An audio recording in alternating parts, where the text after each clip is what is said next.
Eh, sorry, beberapa hari yang lalu saya bikin video tentang izin istri. Yang menurut saya itu ngawur, itu salah. Karena kepala rumah tangga itu kan suami.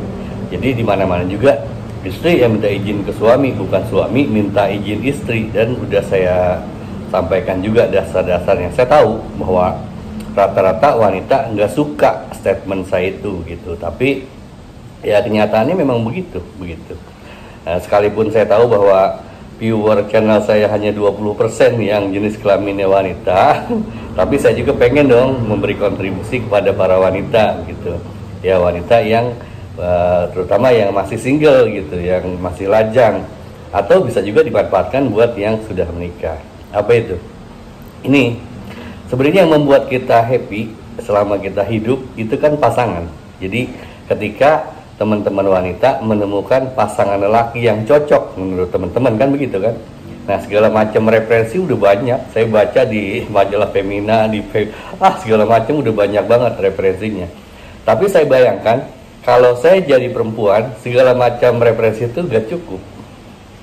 Kenapa gak cukup? Karena gini, coba kita lihat deh, salah satunya misalnya di ini di majalah di Vimela katanya 4 tipe pria yang wajib dihindari menjadi pasangan. Wajib itu kalau saya nggak suka bilang wajib, karena yang bilang wajib itu hanya Tuhan atau pemerintah, dan itu pun dengan barengan bahwa yang memberikan kewajiban harus mempertanggungjawabkan konsekuensinya kan.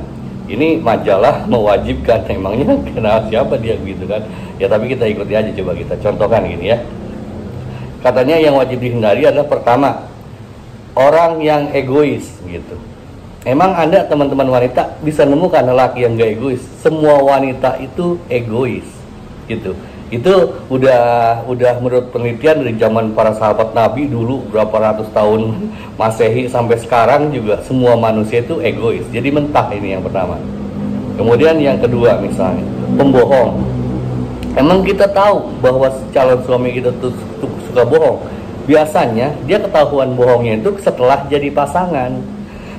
Gini, pada umumnya lelaki ataupun perempuan itu suka ngebohong. Umumnya katanya, menurut penelitian, lelaki itu bohongnya itu mengenai penghasilan dia, gitu kan.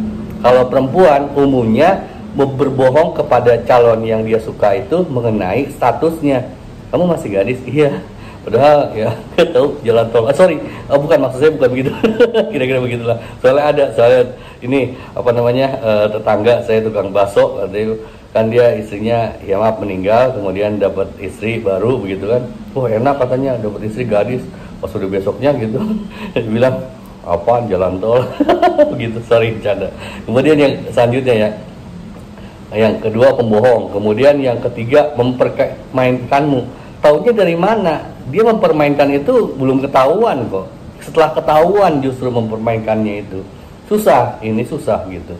Kemudian apalagi yang di referensi lain misalnya dari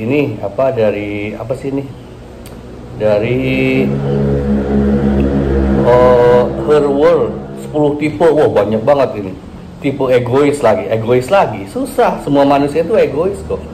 Pria yang tidak memiliki ambisi, ya diam aja kita, gak kerja gitu maksudnya. Kemudian tipe yang suka berbohong, ya bohong gimana cara ngetahuinnya gitu. Tidak bisa berkomitmen. Ya memang dia ininya, saya nih ada waktu itu saya naik angkot, naik Grab gitu, supirnya dibilang begini, wah sekarang capek banget saya Grab kesana kemari Pak. Emang kenapa? Dulu waktu ngelamar istri saya bilang akan disenangkan, sekarang saya jadi nge-Grab. Lah, si itu janji gitu kan. Nah, ketahuan itu kan setelah menikah begitu. Kemudian tipe player, tahunya dari mana? Nggak ada, susah ketahuinnya. Tipe pria yang tidak mau berusaha. Ya pada dasarnya semua pria itu mau berusaha, cuman mungkin dunianya aja. Tipe pria yang suka mengontrol. Masalah ngontrol atau nggak ngontrol, saya pikir malah wanita yang sekarang banyak kontrol laki. Buktinya apa harus izin istri, padahal tuh nggak ada dasarnya. Kemudian tipe pria yang suka ngandelin kamu secara finansial. Kalau itu iyalah, kalau laki itu mempertanggungjawabkan perempuan, jangan mengandalkan. Emangnya lelaki model apaan gitu mengandalkan ke perempuan gitu. Kemudian yang 9, tipe yang terlalu terikat, anak mama begitu kan, mudah marah, susah loh. Begini, kita juga sering dapat cerita ya bahwa banyak orang yang katanya waktu pacarannya baik, sayang apa segala macam, pas sudah nikah dia suka main tangan. Ketahuan itu setelah nikah gitu. Kemudian saya juga nonton videonya Om Guru Gembul. Saya juga senang beberapa hari ini, beberapa bulan belakangan ini nonton video Guru Gembul untuk tema pendidikan tuh menurut saya bagus banget, konten-kontennya mendidik, banyak yang mendidik begitu. Kata Om Guru Gembul itu ngelihatnya dari ucapannya, salah satunya misalnya terima aku apa adanya gitu kata Om Guru Gembul. Ya itu juga susah. Kalau menurut saya susah. Jadi kalau menurut saya dari referensi-referensi yang ada itu tidak bisa jadi rujukan untuk perempuan bisa menentukan calon pasangan pria yang baik itu yang seperti apa, karena itu semua serba susah diukur. Egois, semua lelaki juga egois, semua bahkan perempuan lebih egois. Tukang bohong susah ininya, ngukurnya. Orang ketahuannya biasanya kalau udah ketahuan gitu kan, udah ketahuan juga biasanya kita ngeles kan. Kemudian yang hal-hal yang lainnya misalnya pepatah Jawa lah yang kita ngelanturnya, kalau ngelihat pasangan tuh bibit, bobot, bebet katanya begitu. Justru kalau kita ngelihat bibit, bebet, bobot, ketahuan bahwa kita nggak cintanya, kita tuh hanya mengharapkan harta gitu. Saya juga udah sering membahas bahwa yang kita cari dan kita butuhkan manusia itu pada dasar 3 kan, harta, tahta, cinta gitu. Kalau harta sama tahta itu pada dasarnya kita dapatkan dengan kepalsuan, dengan kebohong-bohongan, bisa dengan cara pura-pura, kamuflase, kelihatan kaya, kelihatannya mobil bisa aja kredit, aku anak siapa, anak pejabat, anak berdarah biru atau apa segala macam, bisa dengan tipu-tipuan. Ini yang 2, harta dan tahta begitu kan. Tapi cinta enggak. Itu justru kalau cinta itu kita dapatkan kalau kita melihat calon pasangan kita itu bukan dari bibit, bobot, bebet, tapi karena ngelihat orangnya aja gitu. Kalau menurut saya loh ya teman-teman wanita ya mungkin lebih pinter untuk memilah, silakan komen kalau menurut teman-teman gimana gitu. Tapi ada satu pesan kalau buat saya dari segala macam referensi, referensi itu silakan aja buat jadi bahan acuan pemikiran gitu. Tapi kalau saya bayangkan saya jadi wanita, segala macam acuan itu nggak cocok begitu. Kalau menurut saya lebih pas itu ini. Saya pernah nanya juga ke teman saya yang anaknya cewek.